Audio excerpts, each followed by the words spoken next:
some definitions as such that we'll try to like wrap it up as soon as possible. Okay. Okay, so now we are done with what Planck said.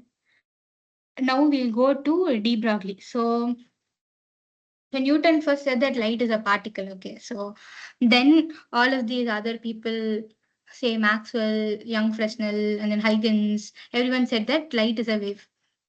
Then Einstein said that it is both particle and wave. It is complementary to each other. It is not one particular thing. So yeah, that is what the confusion was. So then came de Broglie. He just, without any proof, he actually just made a claim. Okay, he just made a claim that according to de Broglie hypothesis, any moving particle is associated with a wave. Okay, so he just made a claim. He was like, he didn't like prove anything as such. Later it was proved by the next set of people. Okay, then okay, so this de Broglie waves, you also call it as matter waves. Okay, that's all. So now we'll move into de Broglie wavelength. So according to de Broglie hypothesis, so any particle that has a mass m or a velocity v, then it is considered as a matter wave. Okay. So from Einstein's relativity theory, we know that E is equal to mc square. Okay, and that is in terms of particle. Okay, so what did de Broglie say? Whatever is with the particle, it is whatever is the energy for the particle, it is same as the energy of the wave. Also, it is both complementary to each other. So in terms of wave, we know the thing. No, E is equal to h nu. Our nu is c by lambda, so it's hc by lambda. Okay, so we're equating both particle energy and then the wave energy. Okay, so it's mc square is equal to h nu by lambda. So then you rearrange it. You'll actually get lambda is equal to h by mc, which is h by p. Okay, so our p is our momentum, m is our mass, and so on. So if you see here, lambda is equal to h by mv. V is our velocity over here, which is equal to h by p. Okay, so let's say, will de Broglie wavelength work at all times? So that is what we have to sit and verify now. So when you take v is equal to 0, that means when the object is at rest. Okay, or if it is not moving. Okay, it's not moving. Okay, so when the velocity is 0, that means your lambda tends to infinity, right? So when your velocity is 0, your lambda tends to infinity. So in that case, it's not really possible. So what you conclude from this is that your matter waves are detectable only for moving particles and not when the velocity is 0, right? And then let's consider another case when our mass is lesser, like it's when your mass is lesser, then your lambda becomes small. So only it is significant in term when it is a wave behavior for microparticles. Okay, it is significant only for when it is this. Okay, so when it is not significant for your macro particles. Okay.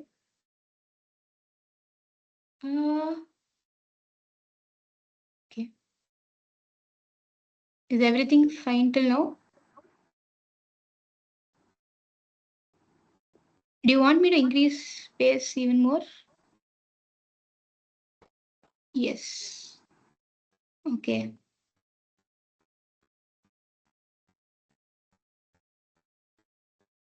Okay, we are in the 73rd slide. Okay, fine. Okay, now let's okay, so in a charge particle, an electron is accelerated by a potential difference of v volt. Okay, so the kinetic energy, no, so kinetic energy, we know that it is equal to ev. So v is our volts and e is our electron. So yeah, it's so half kinetic energy is half mv square, that we already know. So if you rearrange, you will get v is okay. So when we Oh, it's fine. So when you rearrange, you will get V is equal to root of 2 EV by M. Okay. So, and then we already know our wavelengths to be H by MV, or now we, in terms of V, we are just substituting this that we got here. No, okay. So we'll get this expression lambda is equal to H by root 2 MEV. So this is something that you have to remember, or if you know to derive, it's very good. Okay. So this you will be using it in your problems quite often. So if you need to just look at here, you already know that lambda is equal to H by P. No, so that means your denominator here is essentially P. Okay, so that also that relation also you'll use. And then we know that EV is kinetic energy. So this EV over here, so in the denominator you can even write it as 2m into kinetic energy. Okay, if E and V is not essentially given, right? So this is something that you need to know. Oh, I think it's mentioned over here. Okay, fine. So our P is our denominator. So lambda is equal to H by 2m KE. So EV is our kinetic energy. Okay. So, and then if the particles are in thermal equilibrium, then kinetic energy will become 3 by 2 kT. So instead of this kinetic energy, if you make it 3 by 2 kT, that means this 2 will get cancelled and you will end up with this formula. So you have to read the question properly and see which kinetic energy should you essentially use. Okay. So yeah. So at microscopic scale, nature can display particle behavior as well as wave behavior. It is not specifically just one. Okay, you can't just restrict it to just one. Um, so it all both the concepts, it is complementing each other in terms of your microscopic system. Okay, that is the main point that we need to look into over here. Okay, then this, when do we need to know that it is wave nature and when it is particle nature is the point of question, right? Uh, Not always everything follows one thing. So this D is your size of your system or your slit. Okay. So when your size of the system is way more than your lambda, then you follow geometric optics, or else classical mechanics when it is greater than your lambda dB. And in other cases, when it's almost equal, then wave optics and quantum mechanics or wave mechanics. Okay, that's all. So now we look into what matter waves are. So matter waves is what de Broglie waves. No, so we already have looked into most of the points which I mentioned over here. So matter waves, they exist only when the particle is in motion. So we just saw the condition when V is equal to 0, you can't really do anything. So that's like an invalid case. So it only when it's in motion, you can actually, it actually works. So then it is associated with all particles, charged and uncharged. And then heavier the particle, smaller is the wavelength. So our lambda is basically inversely proportional to 1 by m, no? Like it was actually h by mv, no? So I mean if I do h by mv. So that means if your particle is heavier, that your mass is heavier, that means smaller is your wavelength. So yeah, so these points they might ask you to list some points regarding matter waves. So you need not just memorize all of this, just intuitively you can just answer. So we'll be looking into what group velocity and what phase velocity is. And we've already seen that wave and particle are complementary to each other in a microscopic level. And then we need to know something, as in macroscopic level, we all know all of those formulas, right? We know the Newton's laws of equations, and we are able to find the exact position and time and all for any particle. But for microscopic level, it is not the case. So there is some amount of uncertainty in terms of knowing the position or the momentum or your energy and time. So we will learn about the uncertainty principle in a short while now. Okay. So how how matter waves look like? Okay, this is just Okay, over here, we look into something called as phase velocity and group velocity that we just saw here. No, we'll just come back to the slide again. So we'll just first look into what phase and group velocity is first of all. Okay, so for phase velocity, our velocity we know it is nu lambda, right? So our nu, what is nu? Nu is actually, why are we writing it? Nu is actually 1 by t. And we know that t is actually 2 pi by omega. Okay. In terms of angular velocity, we know that t is equal to 2 pi by omega. So if it is v is equal to omega by 2 pi. And then we already know that lambda is equal to 2 pi by k. We saw it before also. I showed you the formula. So this is something that we'll be keeping on, we'll be repeating like a lot of times. So it should be like something that you should be knowing. And then if you cancel the terms, you'll get omega by k. Okay, this is for your phase velocity. Okay, so all of this is not really required. Okay, then we'll move on to how matter waves look like. Okay, so if you see here, in case of wave, okay, in case of wave, your wave that looks like a sine wave over here, it is delocalized. What do you mean by delocalized or not localized? That means you're not essentially sure what the position is. Okay, you can't really tell if how you can't really if there's something over here, you can't really tell where this electron is or something. Okay, but in terms of particle, it is localized. Okay, that is, you will know the exact position. But I told you that in microscopic levels, it is not just one thing. It is not either a wave or it is not either a particle. It could just operate as both. Right. So now what you're doing is we are superimposing both of, okay, we are just superimposing multiple waves. Okay. So if you superimpose multiple waves, you will essentially like rule out all of those that is clashing, and you'll only have that you will have you will see constructive interference. No, you will see something like a Fourier transform. So different wavelengths and phases are superposed together. So you'll get a localized wave packet. Okay. So when you superimpose it, you'll eventually end up getting something localized where you might try to find where a particular electron is. Okay. So then comes group velocity. So if you need to know what. Okay. Okay, then sorry. So what exactly is group velocity? So a wave packet as a whole, no, it moves through space at a. Okay, the wave packet as a whole, it moves through the space at a velocity. So this, we are just talking about one particular wave. Okay, the velocity of one particular wave is your phase velocity. But after you superimpose and you have multiple frequency waves after you're superimposing, and the entirety of the waves, that the velocity of that wave will is what is called as the group velocity. Okay.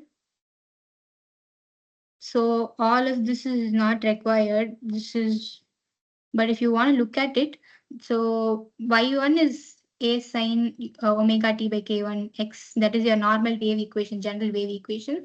So we're just superimposing it. We're adding them. So our frequency is different. So different frequency waves, we're adding it. We are superimposing essentially, and we are using the trigonometric formula to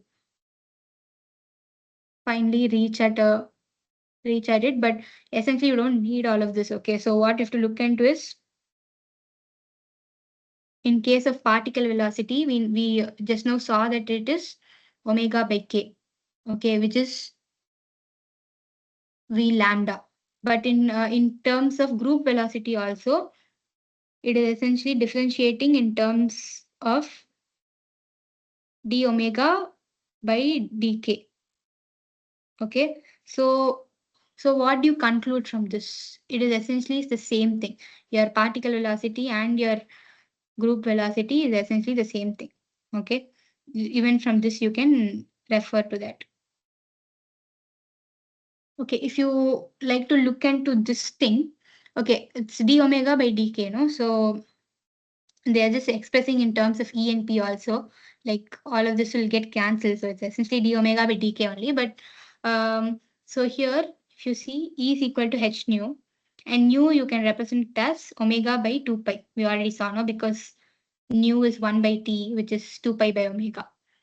Okay, then, okay, this is something that you have to know because this h dash is equal to h by 2 pi.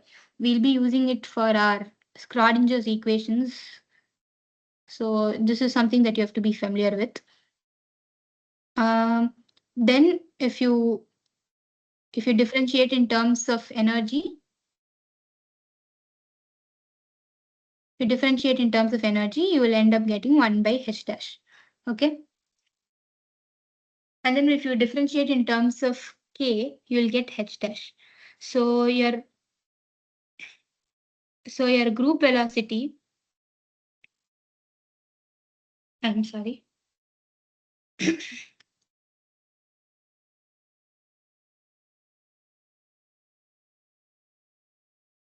Your group velocity, if you do differentiate energy with respect to your momentum, yeah, you know that energy is already p square by 2m. We already saw that, no? So d by dp will give you p by m, which is v. So your group velocity is equal to v. Okay. So what does it say? That this de Broglie wave group associated with an atomic particle travels with the same velocity as that of the particle velocity. Okay, so the group velocity is same as the particle velocity. So that is what it says. So we can go back to this point. So group velocity of the matter wavelength is the velocity of the particle. Similarly, phase velocity of the matter wave is larger than speed of light. Okay, this you might need to keep it in mind, but you can just write these points intuitively also if you know the concepts. Okay, then we're done with group velocity, phase velocity. Okay, okay. This we can look into it now. So de Broglie wavelength for an electron moving with a potential V. So let's say your electron is moving in your orbit. Okay. So that time your kinetic energy will be half mv square. And then we already know the mc square, no? E is equal to mc square for a particle. Okay. So if ek is equal to half mv square, then you're actually multiplying m in both numerator and denominator, and we'll end up with p square by 2m. So p square is by 2m is essentially our kinetic energy, which is equal to ev. Okay, so then your lambda is equal to h by p. We already know that. We already saw this formula also. ev is your kinetic energy, and this denominator is your p. This is something we already saw. Okay, so now we'll probably solve this. So they've given you the volt, and they've given you the mass, and they've given the velocity. So now you have to find the wavelength. Okay. So you know all of these formulas. No, so you have, if you look at this formula, lambda is equal to h by, m. So mass of an electron is actually 9.11 into 10 to the power minus 31. So you just substitute that, and then electron is 1.6 into 10 to the power minus 19. Okay, so all of that you need to substitute, and then you will get your answer for your lambda. But for 1 kg, so for 1 kg of mass, we know that lambda is equal to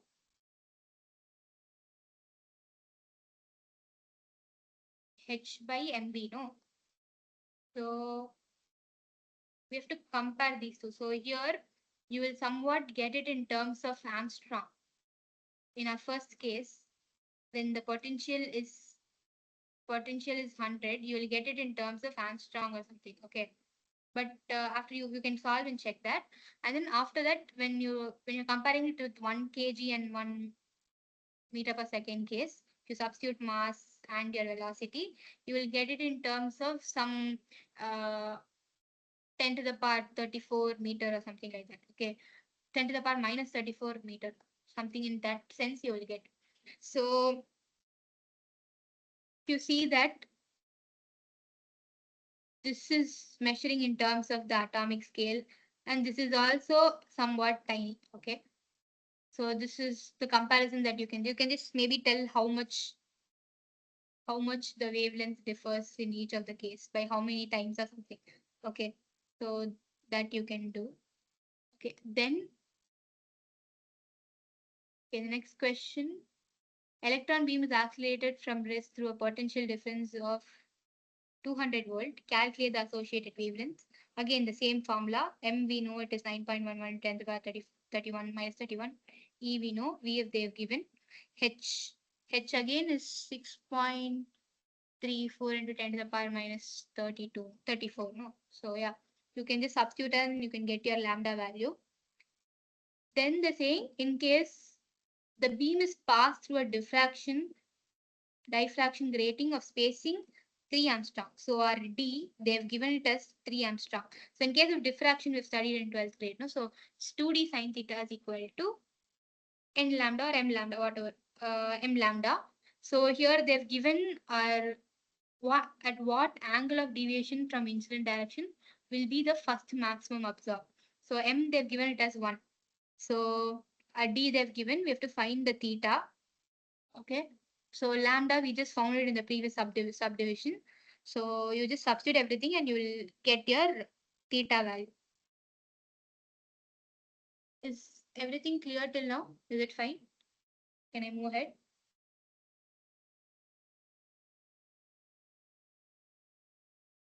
You can react with thumbs up or something.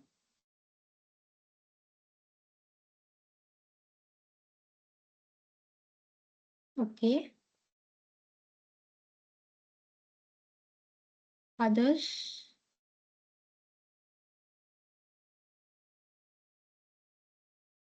Okay, fine.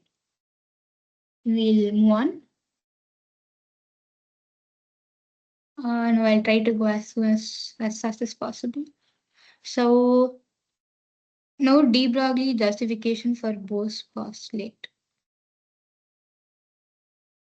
Okay, I told you, right? De Broglie did not actually make the claim with any theoretical proof or something. It was just a claim that he made. So then came Bohr's postulates and all. So which considers the electron to be standing waves. Okay, so the standing waves, they consider standing waves, and then the frequencies were observed. Okay, so at one times the length will be lambda by 2, and another times it will be something else. So then this frequency, this string they're taking here, no. So let's say if you have a string of length L, which is considered as a standing wave. So this string, if you actually make it into a wire and you actually make it into like an orbit in itself, that time your n lambda will be equal to 2 pi r. 2 pi r is the circumference of your orbit. Okay. So that is equal to n lambda. So this lambda is the string with some frequency that we are taking into our experiment. Okay. So yeah, this is what Bohr's postulate essentially says. 2 pi r is equal to n lambda. So we are just essentially bending that string into like a circle, the electron orbit, and then we end up with this.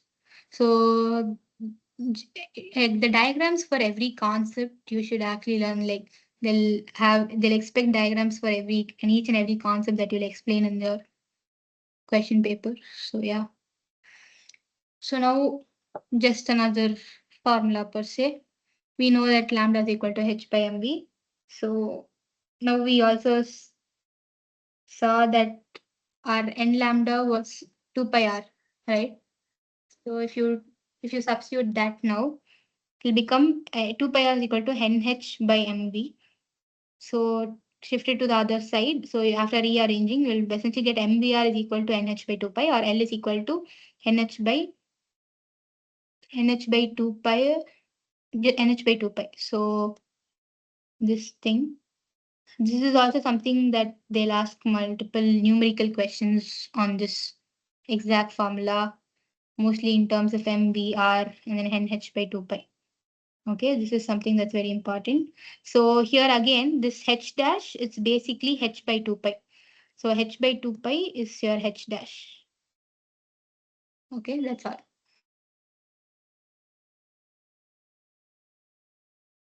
Again, the same set of formulas you have to use, and then you have to get the. Oh, what happened? Can you see my screen now? Is it?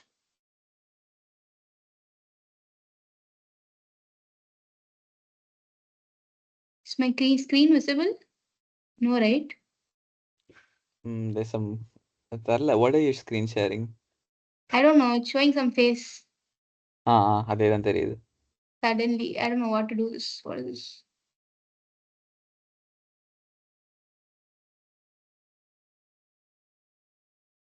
Okay, I reload it. Fine. Okay, where were we?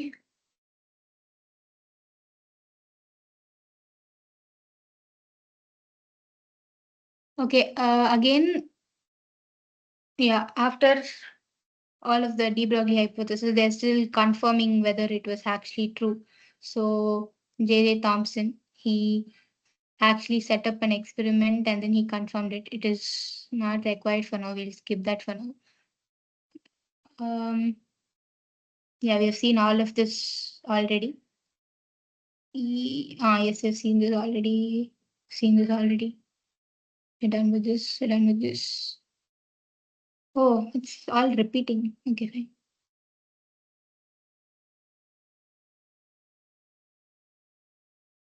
Okay, this also we're done with. Okay, we reached 121 somehow. Okay. Now we'll move into something called as the uncertainty principle. So again, earlier the classical theory, what happened? So the classical theory, everything was considered continuous, and then you knew where exactly everything was present. But yeah, in microscopic level, as I already said, everything is not that obvious. You don't know their momentum and you don't know your position of the exact object that you're looking for. So uncertainty principle is expressed in terms of momentum and your position. So it is also expressed in terms of energy and time. So when you're trying to when you know more about your energy, you don't know much about your time or something like that. So that is how it works over here also. So there is no way that you will know exactly where the momentum and the position is. So it's just some probability that you're trying to find, just like a speculation that it might lie in this particular region or something. So if at all you know something more about your momentum, you might not know much about your position as such. So it's just complementary. So complements each other. And yeah, and then your H dash is H by 2 pi. Okay, then you have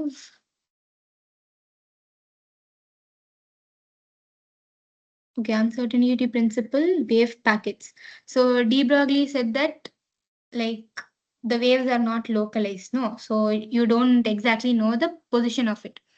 Okay, that's why he considered that a wave can also be a particle which is localized. So that's why we ended up like superimposing and we did all of those. Okay, I think this is needed. Again, if you look at this question, it is just substituting in the formula. So you know the mass of an electron they've given, and then they've given that the position, that is your delta x, is 10 to the power minus 15. So yeah, you know the h value. So everything you just have to substitute in the formula and you'll get your answer for your velocity. Okay. It was actually p, but you know p is your mv, right?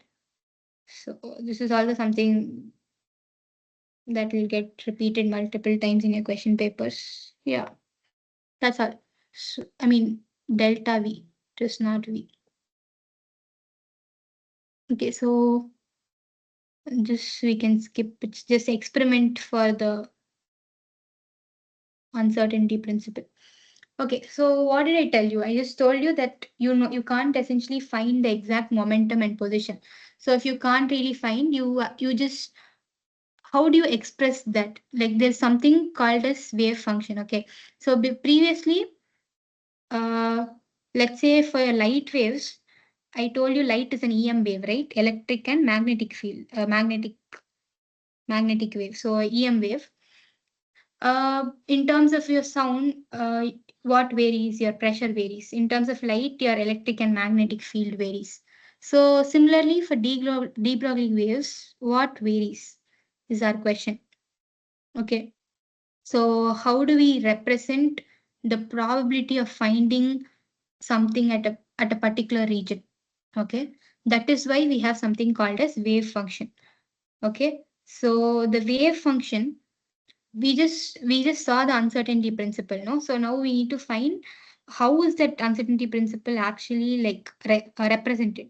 Okay, that is why we have something called as wave function, that is your chi. Okay, so the symbol is called chi. So it's a function of position and time.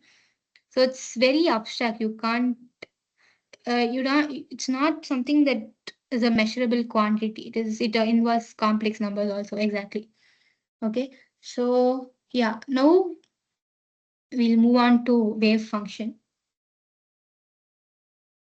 So what did de Broglie say was that any particle is associated with a matter wave, right? So earlier in classical theory, this was something that this relation is something that they actually derived it. Okay, but that's what classical theory got proved wrong. And then later we know our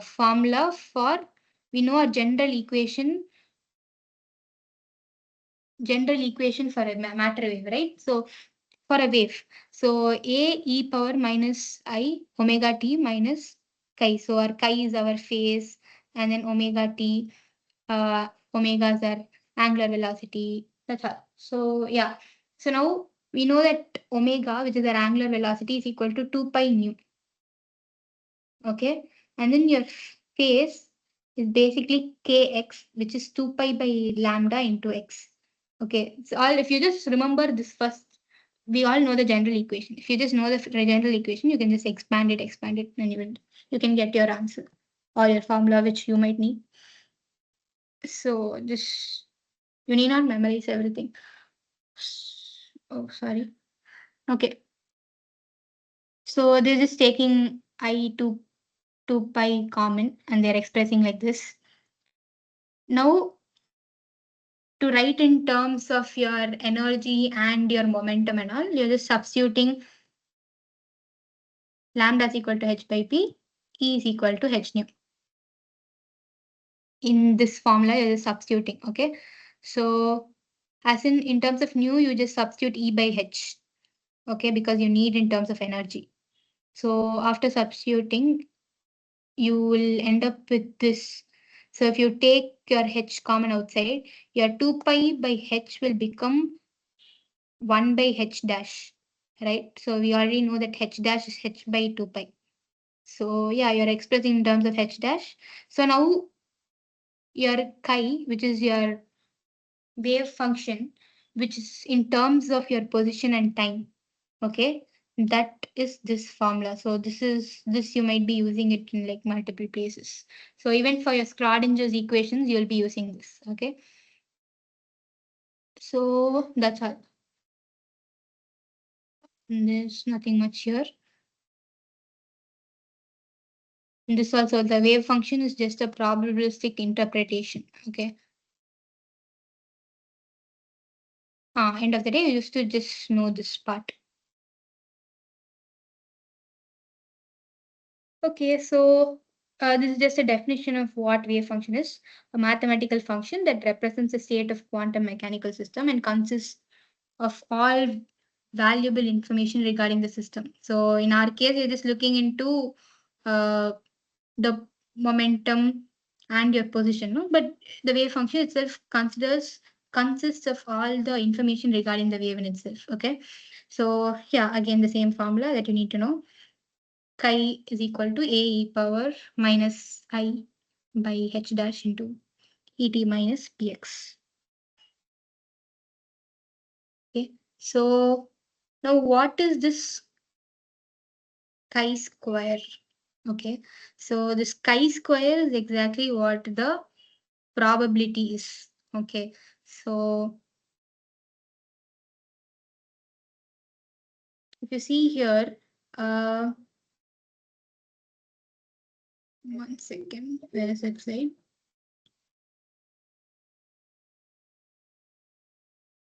In terms of matter waves, no, you can't really observe chi itself. Okay, but you can observe chi square. So chi square is our probability density.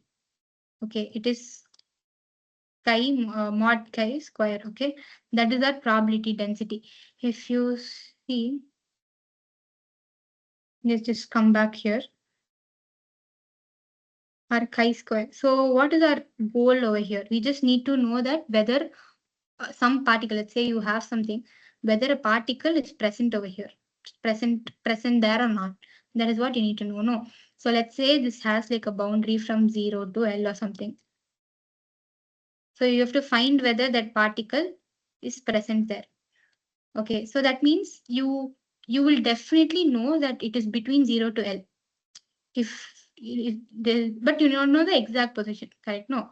That's what we are using this lambda 0 to L, sorry, integral 0 to L chi square. Just in terms of chi, if you do, it becomes much more complicated in terms of integrating also. Okay, so this is just like a specific case, but in general, if a particle exists, if you know that a particle exists, that means it exists anywhere from minus infinity to plus infinity. So usually you just integrate from minus infinity to plus infinity and then chi square. Okay, so that is it. So now you have to, this is like a very important thing that you have to know. What is the characteristics of a well-behaved wave function? How should a well-behaved wave function be? Okay, so it has to first be finite. Okay, so it has to be a finite value and not infinite. That is a very important thing. And then it should be in a single value. That means it should be a function. That is a particular only there should exist only one value for chi. Okay, so and then our chi, that is our wave function, should be continuous. It should be a continuous graph. Like we look into examples of what is a continuous and discontinuous. We'll just look into when it is not the wave function or something. Okay. So and then our single differentiation of our wave function should also be finite. Not just the initial wave function should be finite, but also the differentiation should be finite and it should be continuous that you have already seen. And then square integrable. That is what we looked at the case now. So this minus infinity, if you know that something exists somewhere, you know that it exists from infinity to minus infinity to plus infinity. So it's lambda, sorry, chi square. So you integrate chi square from minus infinity to plus infinity.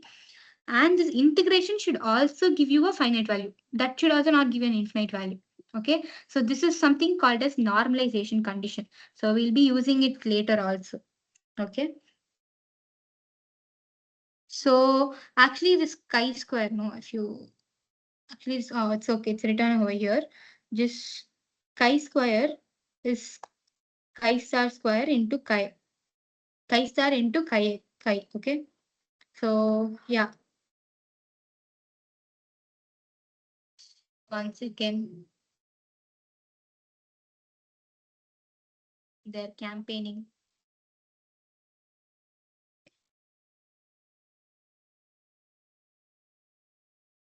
Okay, so essentially, what should you check for a proper wave function? Single valued whether it's single valued, whether it's continuous, whether the wave function is continuous, and whether it is finite. And then whether the normalization condition exists. That means the normalization condition's result should also be a finite value. That is what we have to check. So when given a wave function.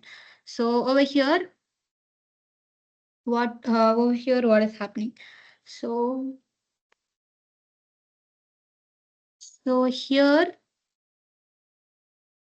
this implies that the particle such as a wave function has a zero probability of anywhere where the wave function is not infinite. Okay, so this wave function must not be infinite over a finite region. So it should not just end up somewhere. It has to be continuous and it has to be finite. It shouldn't be an infinite region. Okay, so in the middle, it is. So if you see in the middle over here, the amplitude is going towards infinity over a region. So I told you that a finite case should be satisfied, but here it is not. So it is not a wave function here. Okay. And if you see here, I told you it should work like a function. So it should be like 1 to 1. Okay. So at one particular time, there should only be one value that should be existing. But if you see here, there are two values. Here also two values at one particular point. So our even if you take in terms of chi-square, that's essentially probability. No, you can't have two probabilities at the same time. Correct? So that is what it is. So you have to consider this case also when you're checking for your wave function. Then your continuous case. So the wave function should also be continuous. So if you see here, it is not continuous. Again, over here at this point, it is not continuous. There is a break at this point. So you need to look into all of those. Okay, now let's just look into certain examples and see whether it's a valid wave function or not. Okay.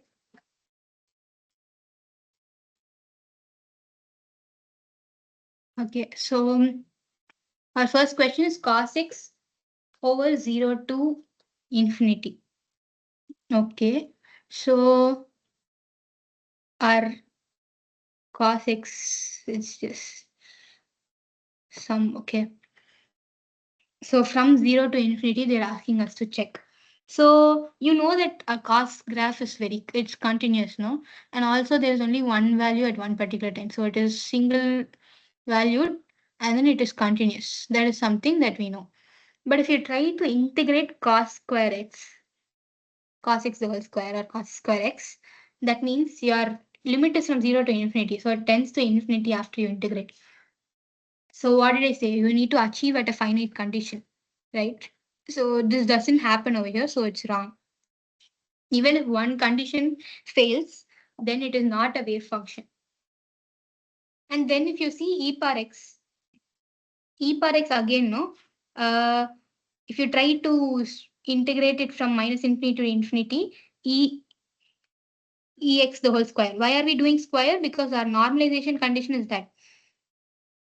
In terms of probability, we are normalizing it. Okay, minus infinity to infinity, chi square dx. Okay, so that should be finite. So don't forget to square it and integrate. So yeah. So in here also your ex tends to infinity. Your x tends to infinity. So there also it doesn't become finite. So it's wrong. Now e power minus x, if you see, it's minus x. So even if x tends to infinity, e power minus x tends to 0. No? So in that case, you're sorted. So you know it is finite, you know it is continuous. Now it is single valued also. And then you can also square integrable. That is, it is satisfying the normalization condition. Okay. But if you see the tan theta over 0 to 2 theta. Okay, if you see that, we know that tan theta, that it is actually continuous, finite, single value. That and all we know. Oh no, finite, we're not yet sure. We'll just look into it. Continuous and single valued, we know. Now we'll see whether there is some case where tan theta breaks in this boundary, like from 0 to 2 theta. Is there some place where it breaks? Anyone wants to try or something?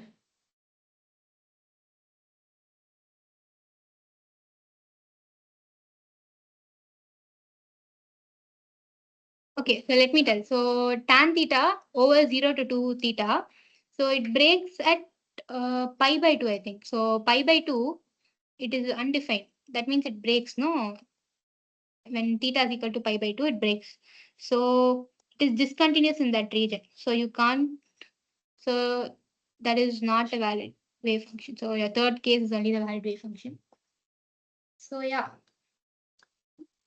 Now if you see here, all of this is like continuous, finite, everything, or most of it is satisfying, except for this case where there are like, if you just draw a line somewhere over here, there are like multiple, it's not like a one to one. Okay, there are there's no single value at one particular point. Not always. Okay, so it is not a valid, not a valid, not a valid wave function. Okay, so now we look into the significance of wave function. This is also a very important thing. They'll ask it multiple times every exam they'll ask. Okay. So we'll look into all of the points. It's just something that you can write it intuitively also. Just make sure you use your words, keywords properly. So this wave function is a complex function. I already said, no? It's a very complex function. It's a very ambiguous function, which tells the state of the particle in motion at a particular time and location. It talks about the momentum and the position at a time, and it also has all the other information about any wave. Okay. So I already told you that the probability density, that is your chi square, is equal to chi into chi star. Okay, so it represents the probability density. That is the probability of finding the particle in unit volume of space. Okay, that is why we are having the normalization condition here. In this is your normalization condition over here. So chi square dv is equal to 1 u. So you know that there is something that exists. That means your probability is 1, no? Within, is there something existing? Then the integral minus infinity to infinity chi square is equal to 1. That means it exists. That means the probability is 1. Okay, that is your normalization condition. And then it has to be finite, single valued, and then it has to be continuous. All of the stories that we saw till now. Okay, with questions. And then if there are two wave functions, then if you take a combination of them also, but they're complex and they still satisfy the properties of wave function. Okay. So all observables related to the quantum mechanical particles are a result of operation of suitable linear operators on this wave function. So yeah, then we'll discuss about something. We'll now look into Schrodinger's wave equations now. So time dependent Schrodinger equations. So time independent. So it doesn't depend on your time. So the time independent Schrodinger equation, no, it is only valid when the particle moves subjected to time independent potentials. Okay. So it is not dependent on your time, but on your potential. So, I mean, we look into the derivation now, so you'll be able to understand it better. But yeah, when they ask, it's a very common question that's asked, physical significance of the wave function chi. Okay, so ensure to write like most of these points, especially these first four points. And don't forget to mention that it is probability density. Just know everything. Okay, so shall we solve the question and move on to the theory, or we can move on to the theory? What do you say? We can solve a few questions and move on, or I think we can solve a few questions. okay. Okay, the question is over here. The wave function of a particle is given as, when the x is greater than 0, then the wave function is this. If it is less than or equal to 0, then it is this. Okay, that is what it says. So that means, now if you look at the graph over here, at A, it is Wait, this graph is for which question? Oh, is this question. So at A, it achieves its peak. And then it slowly decays. Okay. So they're saying that when x is less than equal to 0, that means this areas and all, I mean, when x is less than equal to 0, that means the wave function is 0. So you can't really find any particle there. But this is the wave function otherwise, when x is greater than 0. Okay, fine. This is the question that they have given. Now we have to find, okay, sketch the wave function, fine. Now what should we find?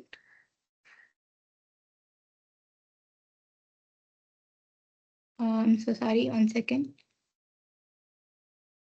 Oh, we have to, oh, okay, our thing is to just sketch the wave function. Okay, fine. If you see that,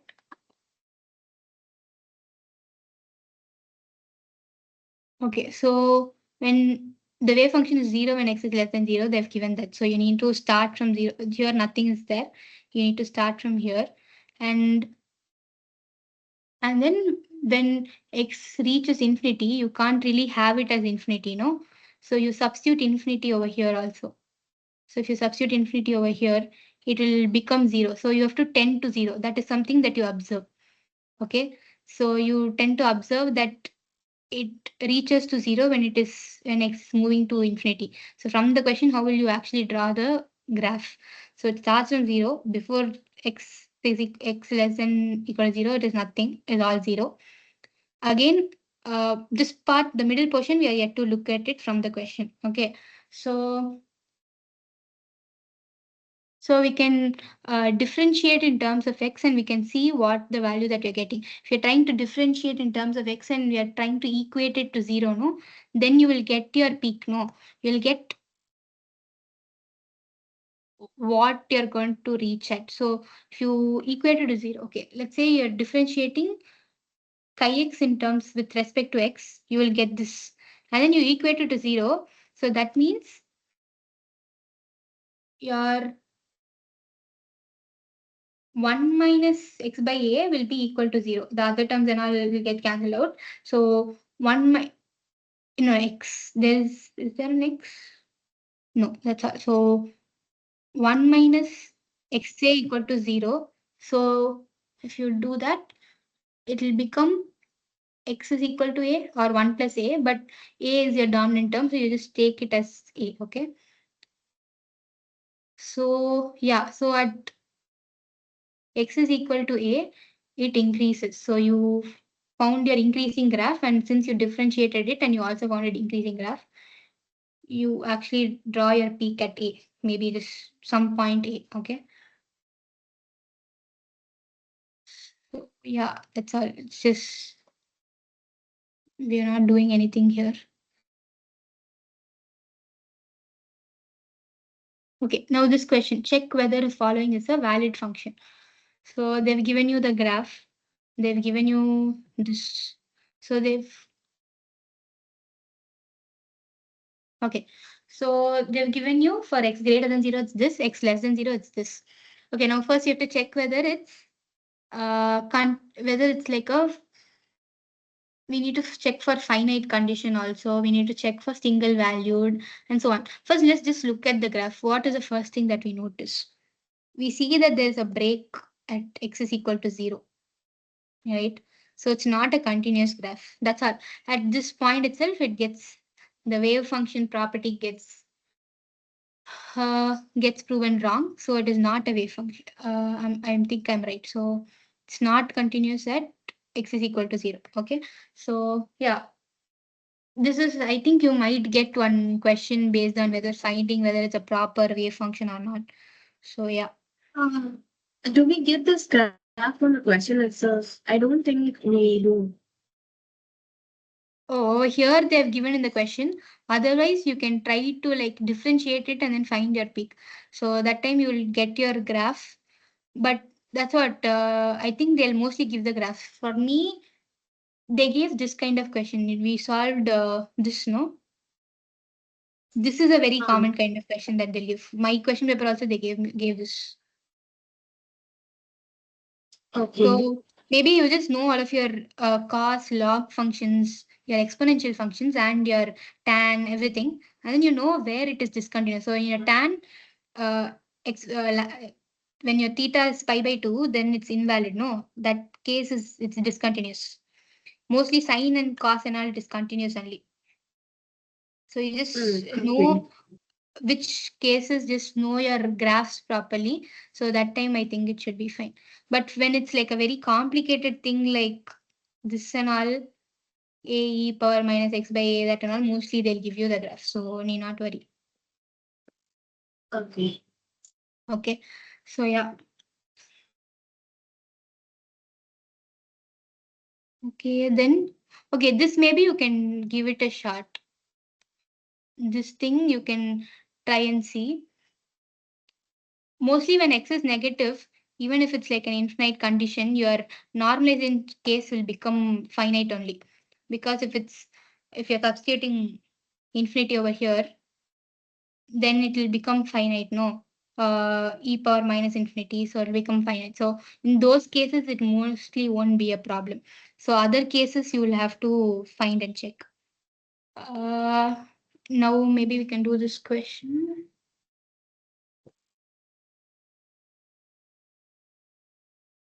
Okay, what is it over here?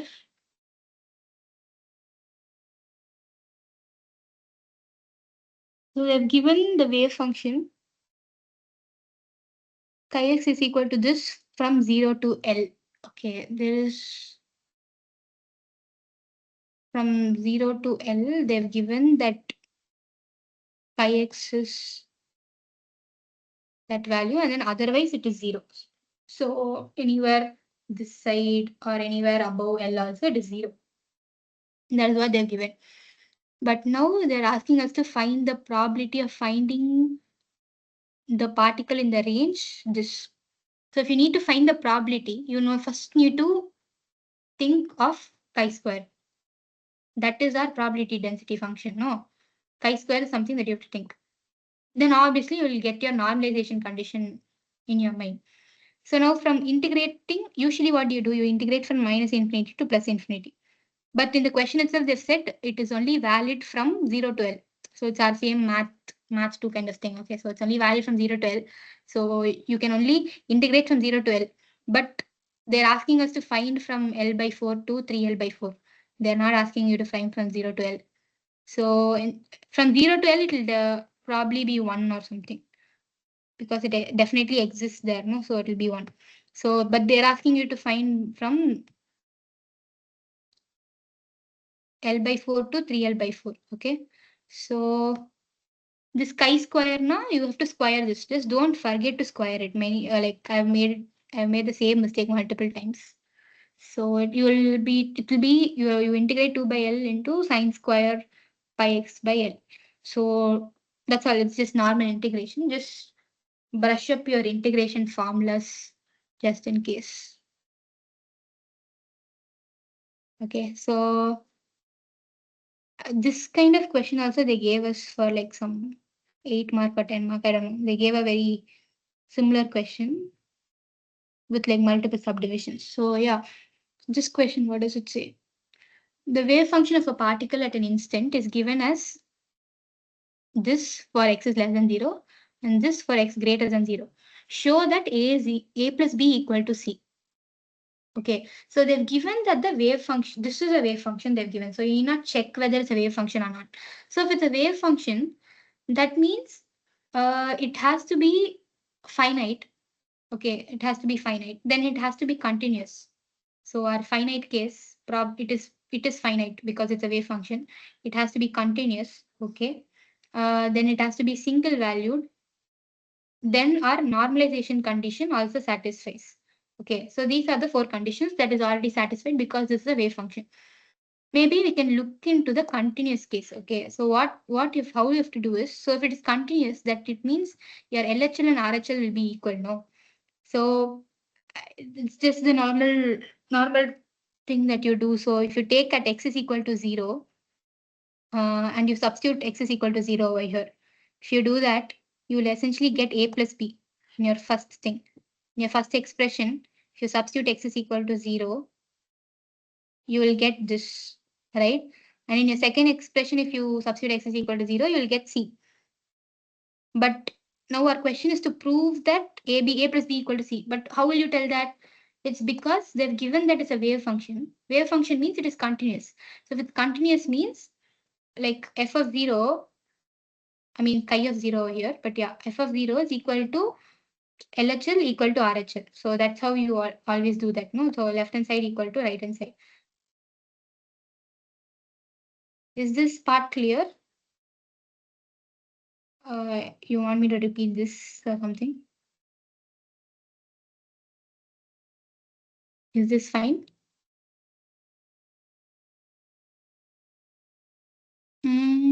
Okay. Okay, Ashu. Okay. Okay, then we'll move on. What's the next one?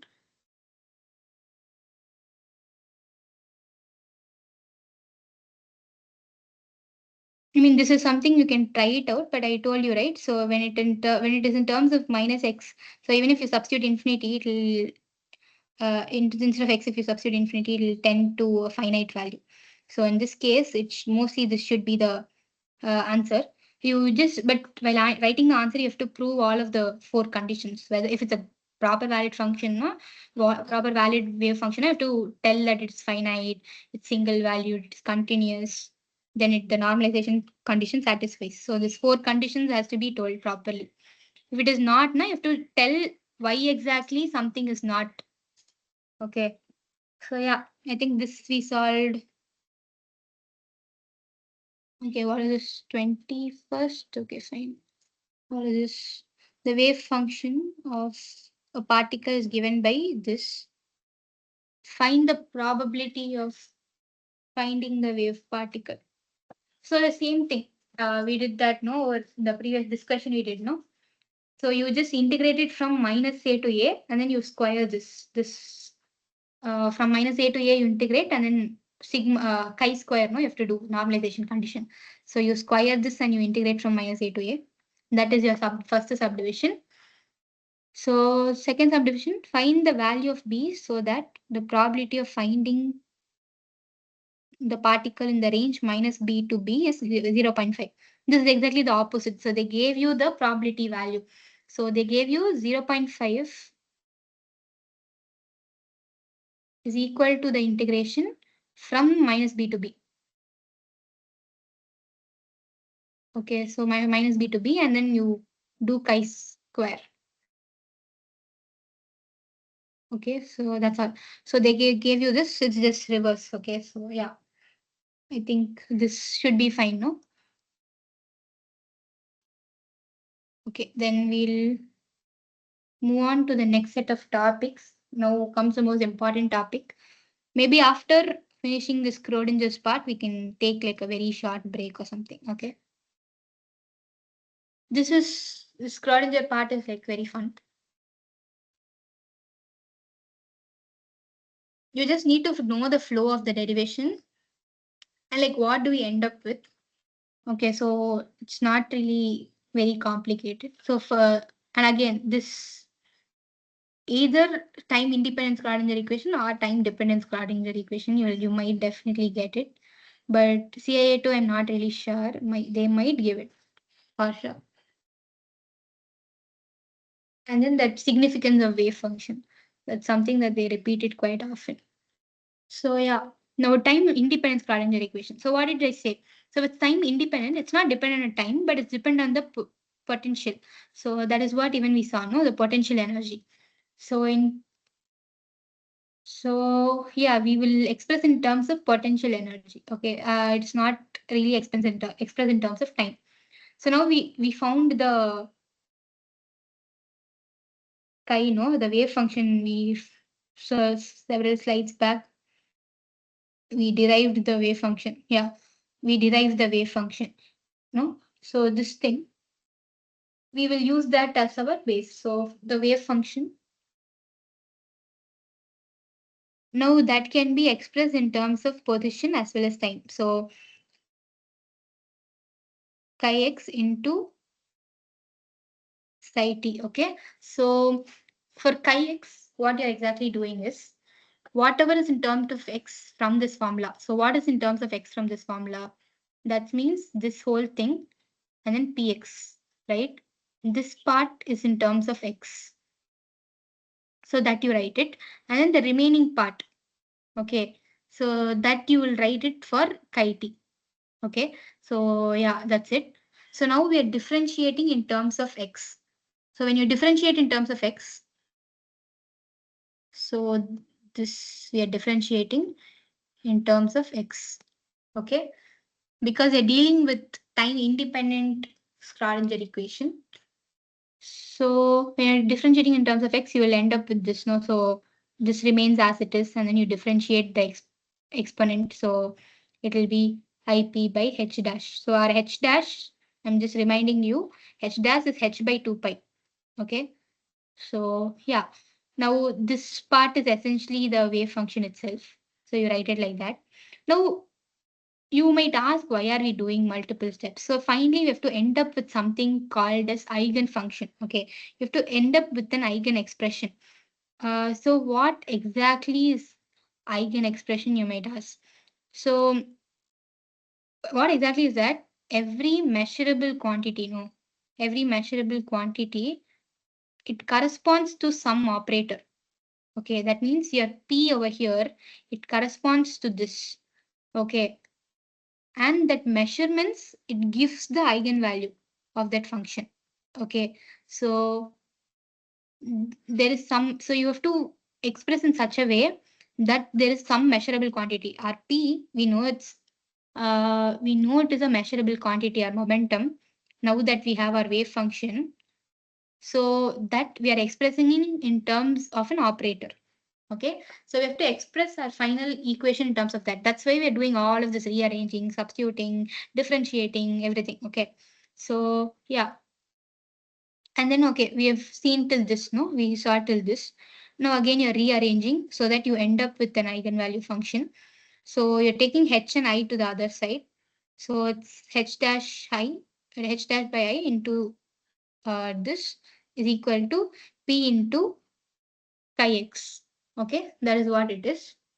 So yeah, now if you see, if you just see this, our p is equal to this value. So this is something that you have to keep it in mind. Okay, chi h dash by I into del by del x, that is equal to p.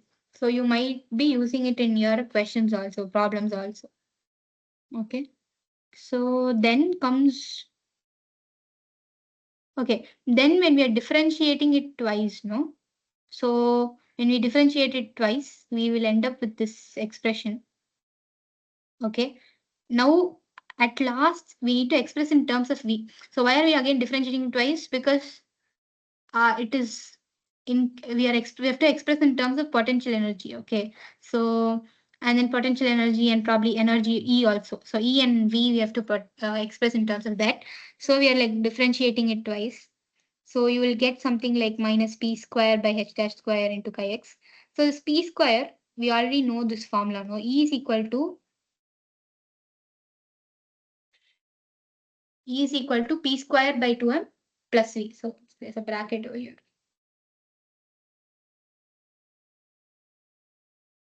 Okay, so I mean, what is p square by 2m? It is kinetic energy. Total energy is equal to kinetic energy plus potential energy. That's all. So yeah, so from this, you can get your p square. Okay, by rearranging, you can get your p square, which is this. Okay.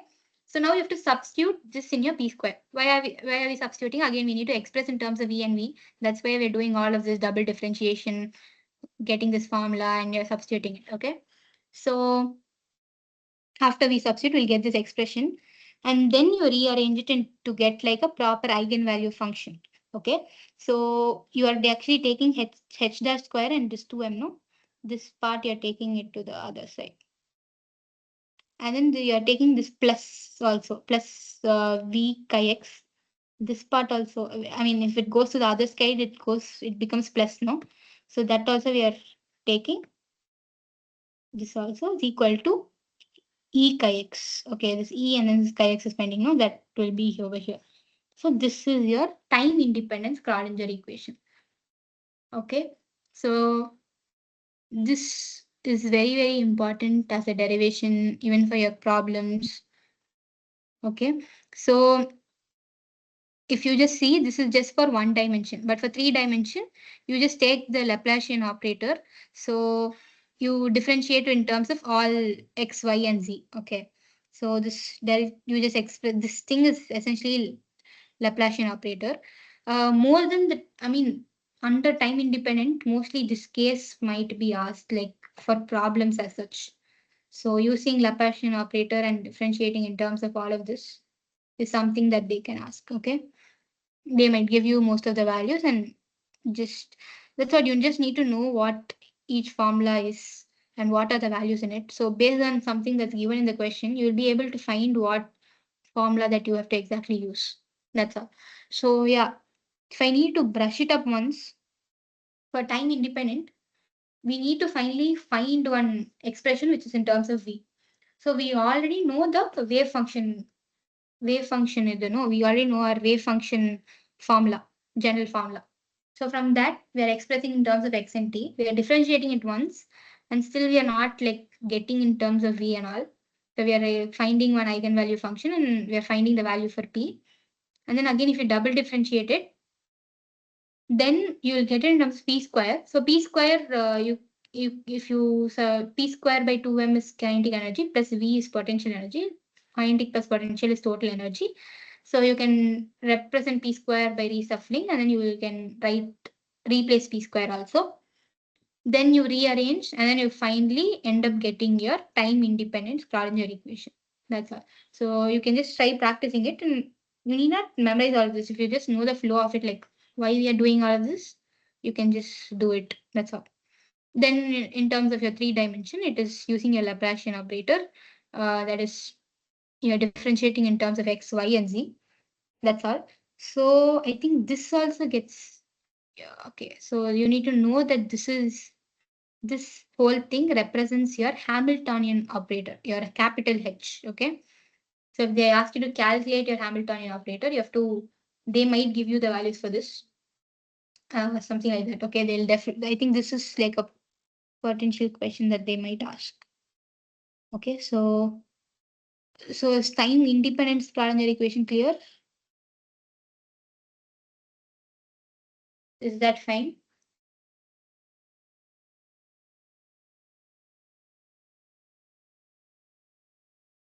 Okay. Okay.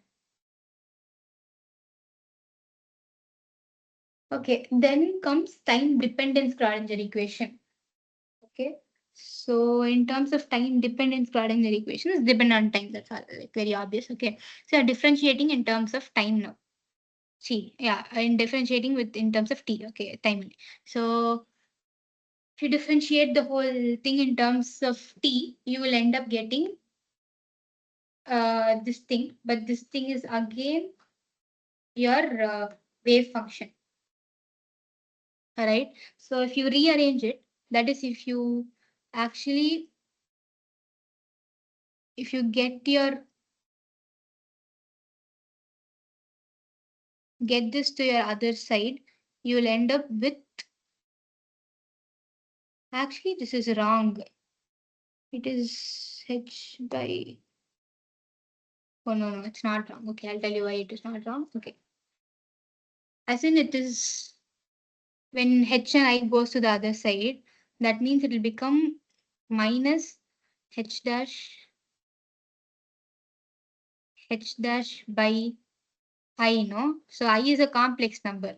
So you can't have it in your denominator. So there's just rationalizing it, that is into I by I. So if you do that in denominator, it becomes I square, no, which is -1. So it will eventually become plus, and here your I will get, because you're multiplying with this part gets out. Okay, like this part, did you understand? That's why it is I by h dash. You can't have like a complex number in your denominator. I mean, it's better to not have one in your denominator. Okay. So yeah, This small step was missed in between, so I also got confused. But yeah. Then you rearrange it and you're getting in terms of an eigenfunction. So there is a measurable value that you're expressing in terms of an operator. Okay. So now E is your this value. Okay. So yeah. Now, in case of a particle moving in a force field characterized by potential energy V, E will be conserved if there are no dissipative process leading to energy loss, but the momentum will fluctuate as the potential energy changes. So here our earlier the potential energy was constant, no, in time independent. Now your potential energy is actually varies. Okay, so earlier the formula that we took, P square, your potential energy as well as your momentum also varies. Okay, so P square by 2m plus V. So you write it in terms of x and t because it varies. It keeps on changing. It's not constant. Earlier we took that. We just took it as a formula in itself because it is not changing. It is all constant. But here it is fully changing. So you have to differentiate it. You have to differentiate it. Okay. So E chi, as in, okay, sorry. So you have to, this is not constant and your P square is also not constant. Okay. So you're just multiplying with wave function on all the sides. So you're just multiplying with wave function and then only you're differentiating it. Okay. Or you need not differentiate also, I guess. 1 second. No, I think they're substituting it. Earlier, they've already differentiated it and got the values. But essentially, you eventually differentiate and you will end up with this. But instead of doing that whole process again, we already know from the time independent equation that P square is equal to this. And then our E is equal to this. Is something that we already know from the time independent. So we can just substitute instead of double differentiating it again. Okay, just waste of time. So minus h dash square by 2m, and then you substitute it. You substitute, that's all. You just substitute and then you will eventually get this value. Okay. You will actually get E chi t, but your E is I h dash into differentiation with respect to t for your wave function. Okay. So yeah. So now if you have to express this completely, this is h dash square by 2m. This is your P square, no? This was your P square plus V, which is changing in terms of x and t, and then chi, which is changing in terms of x and t, is equal to actually E into chi t. But this E we know the value for it, so we are just substituting it. So this will be a time dependent Schrödinger equation. Okay, so if I need to brush up once again for time dependent, so the time dependent is you have to differentiate with respect to time. Okay, we know the initial wave function, we differentiate with respect to time, we get the eigenvalue function. Just don't forget the point where I cannot be in the denominator, so we are rationalizing it over here. So yeah, next one, your potential and your momentum, it is not constant over here. Earlier it was constant. Here it is not constant. It shifts over position and your time.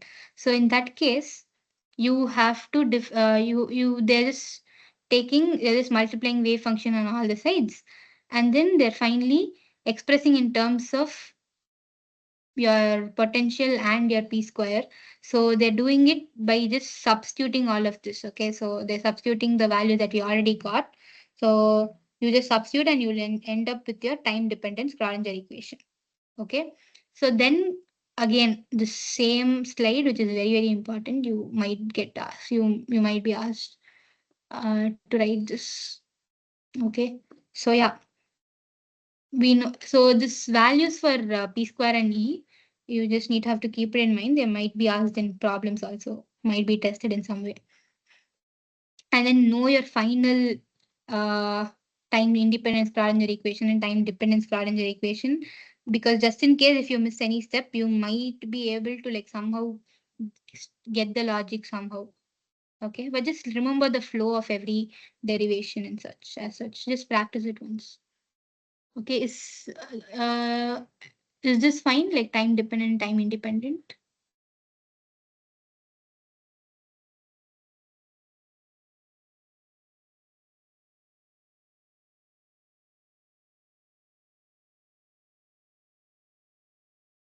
Okay. Solution of the Schrödinger equation. This is not required. Just know the value for E that we already saw. Okay.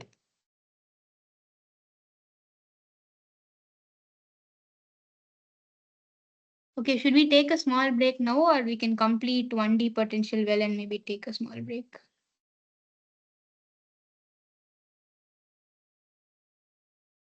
What do you guys say? We have a small question right before this potential wave. Did I miss it? Because in my PPT we have a. Okay, this thing only, no? Yeah, this one. This one. Okay. Okay, what is this talking about? A stationary states of a system. Can you hear any background noises or is it fine? It's fine. We don't know. Okay, fine. So the stationary states of a system are given by chi I and the corresponding energies of Ei. At time t equal to 0, the wave function is at 0. Okay, the wave function at 0 is this. Okay, so what will be the wave function at time t? Okay, they've given at time t it is this. So we have to find the original wave function itself. So how can we do that? Okay, what do we already know? We know that our wave function, okay, this wave function, no, this is a wave function. Our wave function is actually E minus I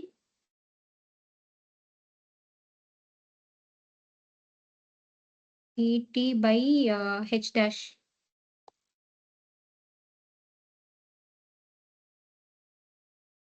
So now, now it becomes okay. Now we've actually ended up in the answer. Okay, fine.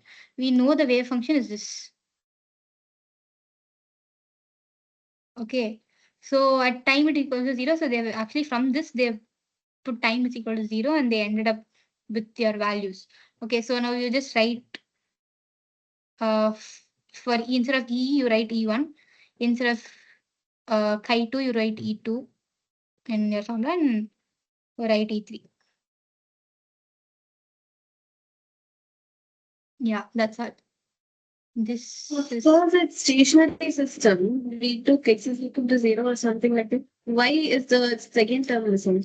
Minus px this term. can you repeat? So apparently psi is a e power minus I by h cross et minus px, right? So this px term is missing. Oh, this px term. Okay, yeah.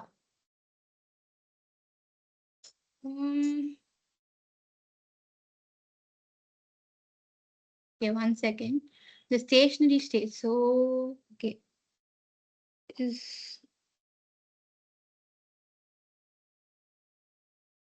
Why are we doing this now?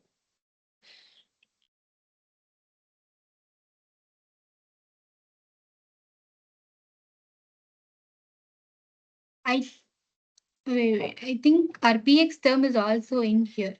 I think it is actually, this is our wave equation, no? So ET minus, it is this plus e power minus I px by h dash. I think you have to write this also. Yeah, you're right. But this term is constant because this doesn't change. But in your energy, it changes for for each thing, your energy alone changes. So you write it in terms of E1, E2, E3, like some I you write it, but your other position and your momentum, no, it doesn't change. So I think, okay, here this thing that they're given, no, that's essentially this value. Okay, it doesn't change. You can actually take this as a common factor outside and you can write it off. Is that fine?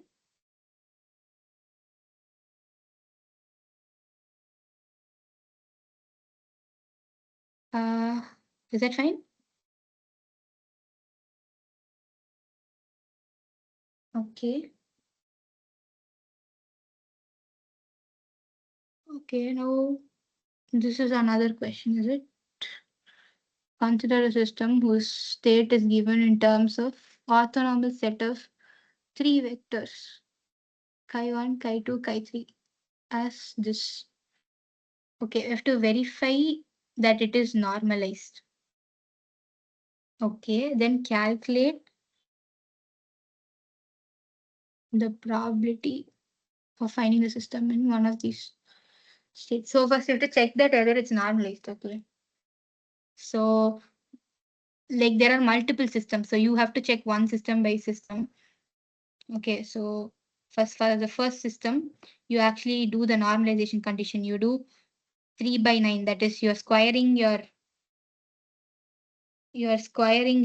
So it should be 3 by 9 into 3 by 9 the whole square and into this. It is equal to 1. This is like a, and then you have to integrate it. Okay. Then the same thing for this you have to do. And same thing for this you have to do. So you have to check if it is equal to 1. Okay, that is something that you have to check. Okay, so maybe I can do this. So it's 3 by 9, no, if you square it. And then this orthonormal set of 3 vectors, it is just the vectors. So it's 3 by 9, it just tells you the direction of it. But then you do plus, I mean, this thing is the first one. And then it's 4 by 9 for the second one. I'm doing everything together, but you can do it one by one also. Then it's 2 by 9. Does it add up to 9? Or does it add up to 1? Yeah. It adds up to 1. So our normalization condition is satisfied. Okay, then what do you have to check? You have to check if calculate the probability of finding the system in any one of the states.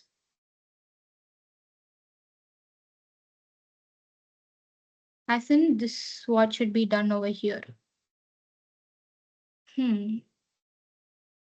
Verify the total probability is equal to 1. That we have checked.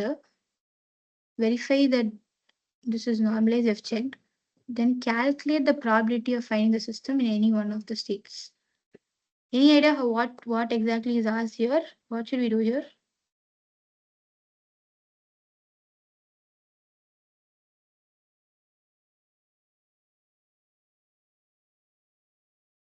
This part I'm not sure. I don't know if this is what they're asking us to do, but I think we've checked that it's normalized and then the total probability is equal to 1.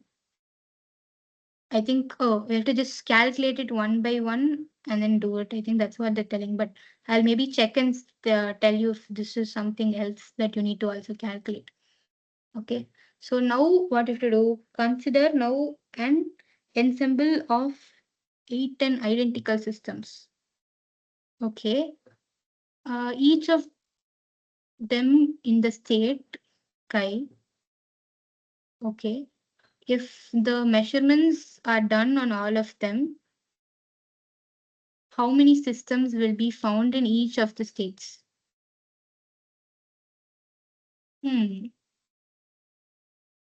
So they're telling to find how many systems will be in chi1, chi2, and the chi3, these vectors. Okay, so how do we find that? So we know the probabilities of each. So, okay, so then it should be probability into the number of identical systems that's there. So for chi1, For chi1, it will be 1 by 3. 3 minus 1 by 3 into 810. So 810 into. So similarly, for chi2, it will be 4 by 9 into 810.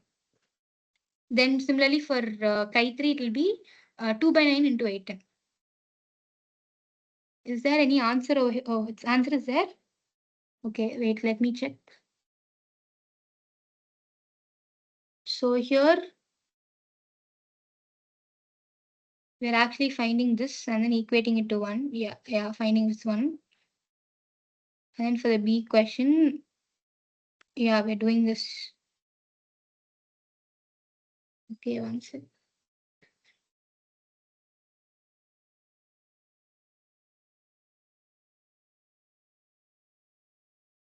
Okay, then okay, they're doing whatever I said. Okay, they're just multiplying. But did our question get solved? Calculate the probability of finding system in each one of it.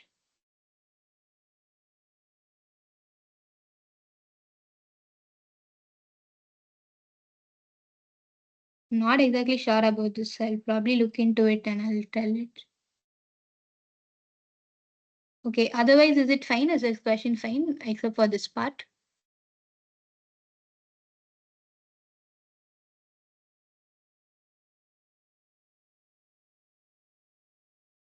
Is it fine? You can react maybe.